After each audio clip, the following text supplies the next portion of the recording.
आज की ये कथा किसी कल्पना की नहीं, बल्कि उस नगरी की है जिसे स्वयं श्री कृष्ण ने बसाया और समुद्र ने निगल लिया। द्वारिका। द्वारिका कोई साधारण नगर नहीं था। ये वह नगरी थी जहां हर गली में समृद्धि थी, हर घर में धर्म था और हर घर में कृष्ण। सोने जैसे महल और चांदी से जड़े द्वार और समुद्र के किनारे बसी स्वर्णिम नगरी। लेकिन समय किसी के लिए नहीं रुकता। महाभारत का युद्ध समाप्त हो चुका था। यदुवंश का अंत निकट था और श्री कृष्ण जानते थे अब उनकी लीला पूरी होने वाली है। कहते हैं जब धर्म धरती से विदा लेने लगता है तब भगवान स्वयं अपनी लीला समेट लेते हैं। ये कथा है उस नगरी की जिसे देवताओं ने बसते देखा और समुद्र को निगलते देखा। द्वारिका।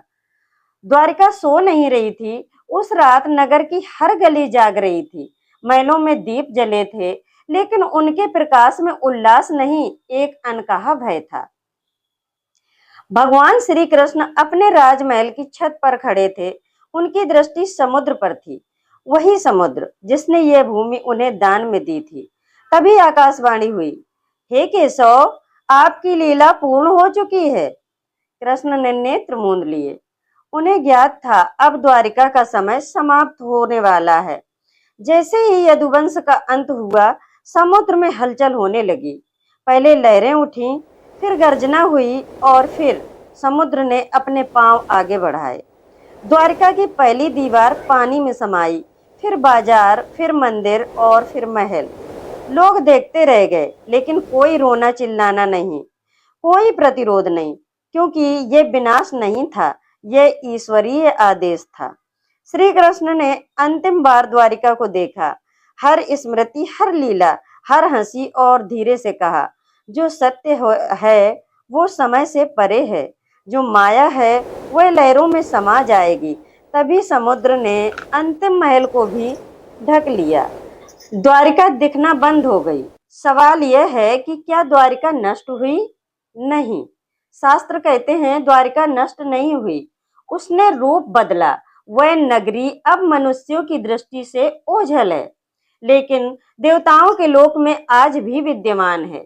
इसलिए कहते हैं कि समुद्र शांत होने पर भी गूंजता है। लहरें कभी कभी दिशा भूल जाती हैं और पूर्णिमा की रात समुद्र नीला नहीं, श्याम दिखाई देता है। कहा जाता है जब कलयुग अपने चरम पर पहुंचेगा तब द्वारिका फिर से प्रकट होगी और उसके द्वार पर लिखा होगा, जो आस्था लेकर आएगा वही मुझे देख पाएगा।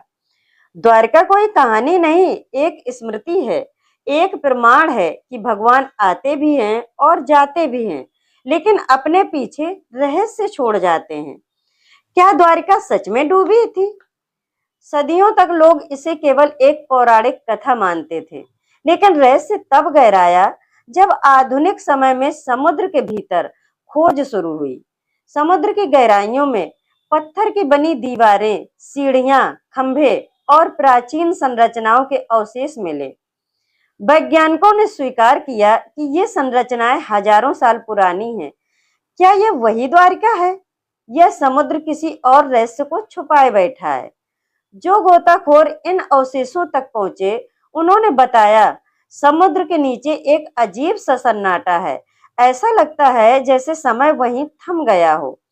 स्थानीय मछुआरे आज भी कहते हैं कुछ रातों में समुद्र से घंटी बजने जैसी आवाजें आती हैं। कुछ लोग मानते हैं कि ये कृष्ण की द्वारिका के मंदिरों की ध्वनि है। सच या कल्पना, ये आज भी रहस्य है। आपको क्या लगता है, सच या कल्पना? कमेंट करके जरूर बताएं। ऐसी ही रोचक कहानियां सुनने के लिए हमारे channel Tara the story teller को सब्सक्राइब करना ना भूलें। धन्यवाद।